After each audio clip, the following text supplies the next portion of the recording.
नमस्कार दोस्तों, मेरा नाम है विमल सिंह बालाजी। स्टडी अड्डा में आपका स्वागत है। संविधान के अलग अलग टॉपिक वाइज प्रश्नों की प्रैक्टिस करा रहे हैं हम आपको। तो इससे पहले हमने 30 नंबर का टॉपिक देखा था, जो कि आपका निर्वाचन आयोग से जो है वो संबंधित है। यदि आपने नहीं देखा है तो साइड में आई बटन में लास्ट वाला पार्ट आपको उसका जो है वो मिल जाएगा। आज हम देखेंगे हमारा 31 नंबर का टॉपिक, केंद्र राज्य संबंध। टोटल प्रश्नों की संख्या यहाँ पर जो है वो 67 है। तो इन सभी प्रश्नों को हम 3 पार्ट में 22-22 करके प्रश्न देखेंगे। तो आज के इस पहले पार्ट में 22 प्रश्न हम देखेंगे, लास्ट में एक प्रश्न हम आपसे भी पूछेंगे। तो चलिए शुरू करते हैं प्रश्न नंबर 1 से। पहला प्रश्न है, संघ सूची, राज्य सूची, समवर्ती सूची, इसका जो विस्तृत उल्लेख है वो संविधान की किस अनुसूची में जो है वो किया गया है? छठी, सातवीं, आठवीं, नवीं, बताइए इनमें से कौन सा आपका ऑप्शन जो है वो सही होगा? संघ सूची, राज्य सूची और समवर्ती सूची, इसका जो विस्तृत उल्लेख है वो संविधान के किस अनुसूची में जो है वो किया गया है?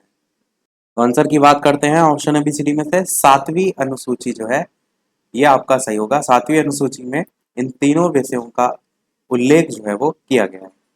अगला देखते हैं आपका दूसरा प्रश्न कि भारतीय संविधान में तीनों सूचियों से संबंधित जो व्यवस्था है वो आपकी निम्नलिखित में से कहां से ली गई है?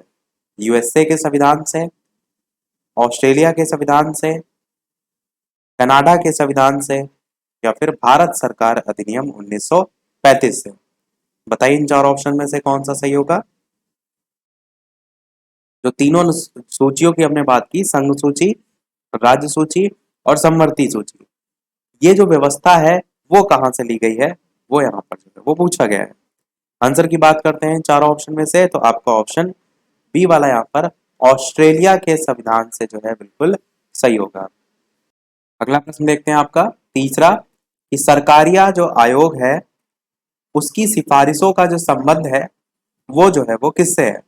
राजस्व वितरण से है, भारत के राष्ट्रपति जो है उनकी शक्तियों एवं कार्यों से है, संसद की सदस्यता से है, या फिर केंद्र और राज्यों के बीच संबंधों से है?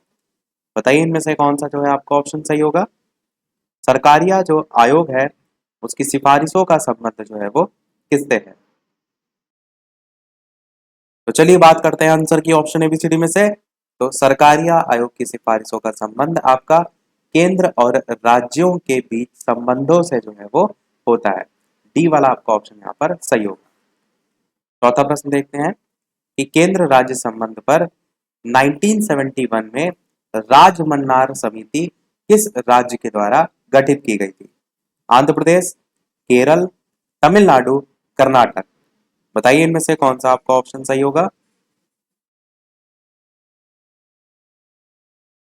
केंद्र राज्य संबंध पर 1971 में राजमन्नार समिति किस राज्य के द्वारा गठित की गई थी?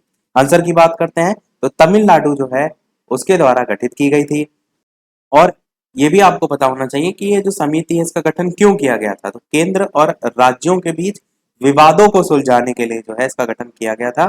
शायद मैं इससे पहले आपको ये बता भी चुका हूँ।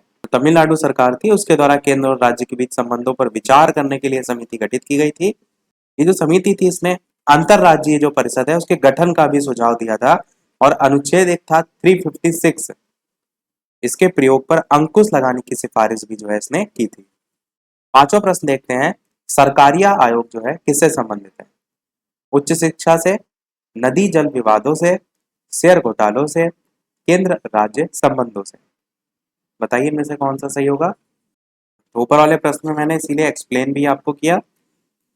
एक चीज यहाँ पर थोड़ा सा जो सन है 1971 दे रखा है, पर ये कई जगह आपको 1970 देखने को मिलता है। तो ऑप्शन के अकॉर्डिंग जो भी आपको देखने को मिले उसी के अकॉर्डिंग आंसर को जो है वो टिक कीजिएगा।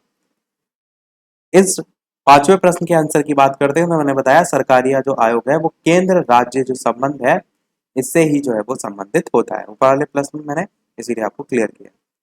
छठा प्रश्न देखते हैं कि भारतीय संविधान में जो राज्य हैं उनकी शक्तियां एवं कार्य किस प्रकार से विभाजित किए गए हैं? 2 सूचियों में, 3 सूचियों में, 4 सूचियों में, या फिर 5 सूचियों में? तो बताइए इनमें से कौन सा सही होगा? भारतीय संविधान में राज्य की शक्तियां एवं जो कार्य हैं किस प्रकार से विभाजित किए गए हैं? 2 सूचियों में, 3 सूचियों में, 4 सूचियों में या फिर 5 सूचियों में? आंसर की बात करते हैं इन चारों ऑप्शन में से, तो आपका 3 सूचियों में जो है यहाँ पर बिल्कुल सही हो जाएगा। ऊपर बाकी हमने पहले वाले प्रश्न में जो है ये देख भी ली थी। 7वां प्रश्न देखते हैं कि केंद्र और राज्य के मध्य शक्तियों के वितरण के लिए भारत का संविधान 3 सूचियों को प्रस्तुत करता है। तो निम्न में से कौन से 2 अनुच्छेद हैं जो शक्तियों के वितरण को विनियमित करते हैं? अनुच्छेद 4 और 5, अनुच्छेद 56 और 57, अनुच्छेद 141 और 142 या अनुच्छेद 245 तथा 246? तो बताइए इनमें से कौन सा सही होगा ऑप्शन कि केंद्र तथा राज्य जो है उसके मध्य शक्तियों के वितरण के लिए भारत का संविधान 3 सूचियों को प्रस्तुत करता है। इनमें से कौन से 2 अनुच्छेद ऐसे हैं जो शक्तियों के वितरण को विनियमित जो है वो करते हैं? अनुच्छेद 4 तथा 5, अनुच्छेद 56 तथा 57, अनुच्छेद 141 तथा 142 या फिर अनुच्छेद 245 तथा 246? कौन सा इनमें से जो है वो सही होगा? आंसर की बात करते हैं ऑप्शन एबीसीडी में से, तो आपका लास्ट वाला डी वाला ऑप्शन सही होगा। 245 आर्टिकल और 246 ये दोनों जो है इसी से संबंधित हो जाएंगे। अगला देखते हैं 8वां नंबर प्रश्न कि संघ और राज्यों के विधायी संबंधों का जो संचालन है वो किन सूचियों के आधार पर किया जाता है? अच्छा प्रश्न है। संघ सूची, राज्य सूची, समवर्ती सूची या फिर इनमें से सभी? साथ ही साथ वीडियो पसंद आए तो लाइक भी सभी लोग अवश्य करते रहिएगा। आपको बताना है कि संघ और राज्यों के जो विधायी संबंध होते हैं उनका संचालन किन सूचियों के आधार पर जो है वो होता है? आंसर की बात करते हैं ऑप्शन एबीसीडी में से, तो आपका ऑप्शन संघ सूची भी आएगा, राज्य सूची भी और समवर्ती भी सूची, यानी कि इनमें से सभी आपका यहाँ पर आंसर जो है वो हो जाएगा। अगला देखते हैं आपका 9वां नंबर प्रश्न कि भारतीय जो संविधान है उसमें अवशिष्ट अधिकार जो है वो किसके पास है? राज्यों के पास है, केंद्र के पास है, केंद्र और राज्य दोनों के पास है या फिर किसी के पास भी जो है वो नहीं है? आपको बताना है कि भारतीय संविधान में जो अवशिष्ट अधिकार है वो जो है वो इनमें से किसके पास है? आंसर की बात करते हैं इन चारों ऑप्शन में से, तो आपका ऑप्शन केंद्र के पास आपका सही हो जाएगा। अवशिष्ट अधिकार, अवशिष्ट शक्तियां इस टाइप से अलग अलग पूछा जाता है। 10वां नंबर प्रश्न है कि भारतीय संविधान के अनुसार अवशिष्ट शक्तियां किसको सौंपी गई हैं? अब ऊपर वाले प्रश्न को दूसरे तरीके से पूछा गया है। राष्ट्रपति, संघीय संसद, राज्य विधानमंडल या फिर राज्यपाल? बताइए इनमें से कौन सा जो है ऑप्शन सही होगा? भारतीय संविधान के अनुसार अवशिष्ट शक्तियां किसको जो है वो सौंपी गई हैं? आंसर की बात करते हैं ऑप्शन एबीसीडी में, तो बी वाला आपका ऑप्शन संघीय संसद जो है वो बिल्कुल सही होगा। अगला देखते हैं आपका प्रश्न नंबर 11 कि भारतीय जो संविधान है उसमें केंद्र व राज्य सरकारों के कार्य क्षेत्र को संघ सूची, राज्य सूची और समवर्ती सूची इसके द्वारा स्पष्ट किया गया है। तो जो कार्य इन सूचियों में वर्णित नहीं है वो आपसे पूछा गया है कि किसके अधिकार क्षेत्र में आते हैं? बताइए इनमें से कौन सा जो है आपका सही होगा? राज्य के, संघ के, राज्य और संघ दोनों के या फिर किसी भी कार्य क्षेत्र में नहीं आते हैं? आपको बताना है कि भारतीय संविधान में केंद्र और राज्य सरकारों के कार्य क्षेत्र को संघ सूची, राज्य सूची और समवर्ती सूची द्वारा स्पष्ट किया गया है। तो इनमें से जो कार्य इन सूचियों में वर्णित नहीं है वो किसके अधिकार क्षेत्र में आते हैं? आंसर की बात करते हैं तो संघ आपका यहाँ पर बिल्कुल सही होगा। 12 नंबर प्रश्न है अवशिष्ट विषयों पर विधि निर्माण का अधिकार किसे प्राप्त है? संघ, राज्य दोनों को या फिर इनमें से किसी को नहीं? आंसर की बात करते हैं ऑप्शन एबीसीडी में से, तो आपका पहला ही ऑप्शन यहाँ पर संघ जो है वो बिल्कुल सही हो जाएगा। अवशिष्ट जो विषय है उन पर विधि निर्माण का अधिकार संघ को जो है वो प्राप्त होता है, तो आपका संघ जो है यहाँ पर सही होगा। अगला देखते हैं प्रश्न नंबर 13, कौन सा कथन यहाँ पर सही है ये आपसे पूछा गया है। पहला कह रहा है कि संघ सूची के विषयों पर विधि निर्माण का अनन्य अधिकार संसद को प्राप्त है। दूसरा कह रहा है राज्य सूची के जो विषय हैं उन पर विधि निर्माण का अनन्य अधिकार राज्य विधानमंडल को प्राप्त है। तीसरा कह रहा है समवर्ती सूची के जो विषय हैं उन पर संसद और राज्य विधानमंडल दोनों को ही विधि निर्माण का अधिकार प्राप्त है। और चौथा कह रहा है उपर्युक्त सभी। कौन सा इनमें से सही है? डी वाला आपका सही है, यानी कि तीनों ही आपके यहाँ पर बिल्कुल सही जो है वो दे रखे हैं। अगला देखते हैं आपका कौन सा नंबर 14 नंबर प्रश्न। संवर्ती सूची के विषय में पूछा गया है कि यदि संवर्ती सूची के किसी विषय पर राज्य विधानमंडल द्वारा निर्मित अधिनियम उसी विषय पर संसदीय अधिनियम परस्पर विरोधी हो तो जो नियम पहले बना है वह दूसरे पर अभिवासी होगा, जो नियम बाद में बना है वो पहले पर अभिवासी होगा, या फिर संसदीय अधिनियम राज्यीय अधिनियम पर अभिवासी होगा, या फिर संसद और राज्य विधानमंडल दोनों को पुनः अधिनियम निर्माण करना होगा। तो बताइए इनमें से कौन सा सही होगा। आंसर की बात करते हैं इन चार ऑप्शन में सी वाला आपका ऑप्शन सही होगा कि संसदीय अधिनियम राज्यीय अधिनियम पर जो है वो अभिवासी होगा। 15 नंबर प्रश्न है किन स्थितियों में संसद राज्य सूची के विषयों पर विधि निर्माण कर सकती है।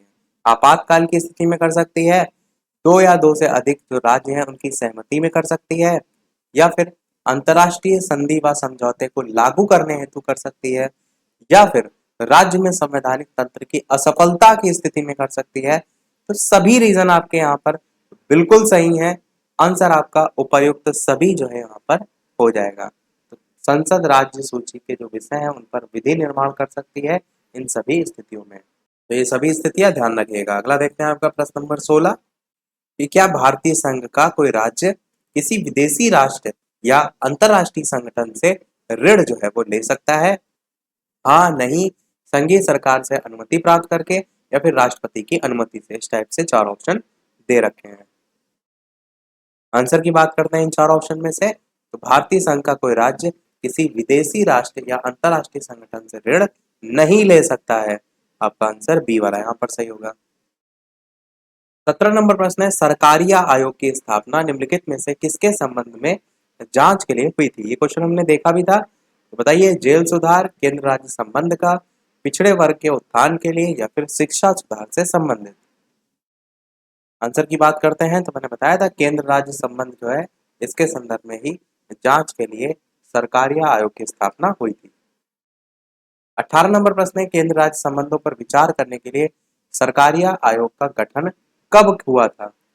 1967 ईस्वी, 1981 ईस्वी, 1983 ईस्वी, या फिर 1982 ईस्वी।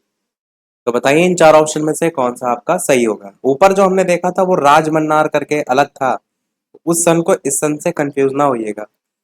सरकारी आयोग ऊपर आया था पर उसमें डायरेक्ट किसके किसके बीच संबंध को दर्शाता है उस पर बेस्ड क्वेश्चन आया था।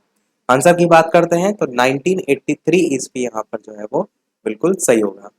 19 नंबर प्रश्न देखते हैं कि भारतीय संविधान में अवशिष्ट जो अधिकार हैं उनको संघीय सरकार को दिया गया है, राज्य सरकार को दिया गया है, दोनों को दिया गया है, या दोनों को ही नहीं दिया गया है। बताइए इनमें से कौन सा जो है वो सही होगा। आंसर की बात करते हैं तो भारतीय संविधान में अवशिष्ट अधिकारों को संघीय सरकार को दिया गया। ऊपर क्वेश्चन भी इस पर बेस्ड अभी देखा था हमने। 20 नंबर प्रश्न है समवर्ती सूची में जो लिखे गए विषय हैं उन पर अधिनियम बनाने का अधिकार किसके पास है।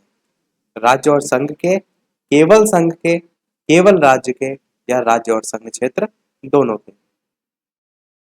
आपको बताना है समवर्ती सूची में लिखे विषयों पर अधिनियम बनाने का अधिकार किसके पास है। आंसर की बात करते हैं ऑप्शन एबीसीडी में से तो राज्य और संघ दोनों के पास ही है। ए वाला आपका ऑप्शन यहाँ पर जो है वो सही होगा।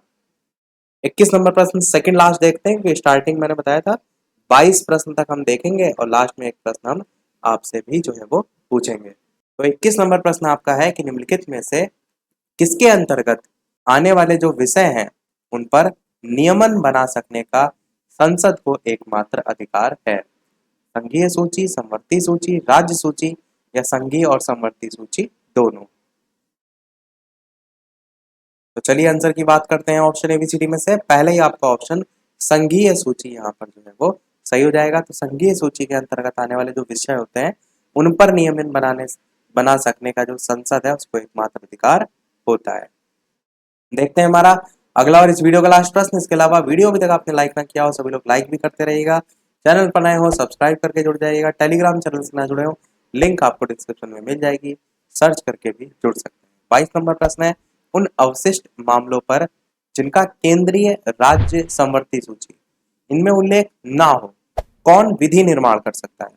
अनन्य रूप से केवल राज्य विधानमंडल, केवल संसद, राज्य विधानमंडल के सहमत होने पर संसद, या फिर सर्वोच्च न्यायालय द्वारा न्याय निर्णय के अनुसार संसद अथवा राज्य विधानमंडल। बताइए इनमें से कौन सा जो है वो सही होगा। आंसर की बात करते हैं ऑप्शन एबीसीडी में, बी वाला आपका ऑप्शन केवल संसद जो है यहाँ पर सही हो जाएगा। सभी प्रश्न हमारे समाप्त हुए। अब देखते हैं वो प्रश्न, जैसा कि सभी वीडियो में हम आपसे एक न एक प्रश्न पूछते हैं। तो इस वीडियो का आपके लिए प्रश्न है, इसका आंसर वीडियो के मेन कमेंट में टाइप करके आपको बताना है कि मूल संविधान में संघ सूची में 97 विषय थे, अब वर्तमान में इनकी संख्या जो है वो कितनी है? और एक ऑप्शन यहाँ पर और बढ़ा देते हैं ई करके, जो कि आपका 100 हो जाएगा। तो ए ऑप्शन है 94, बी ऑप्शन है 96, सी है 97, और डी है 99 और ई है 100। अपना आंसर वीडियो के मेन कमेंट में टाइप करके बताइएगा। लाइव टाइमिंग दो है, दोपहर के 3 बजे, शाम के 8 बजे, तो लाइव आकर भी वीडियो आप देख सकते हैं। तो आज के वीडियो में इतना ही रखते हैं, मिलते हैं अगले वीडियो में कुछ नए प्रश्नों के साथ, नए टॉपिक के साथ। तब तक के लिए नमस्कार, जय हिंद।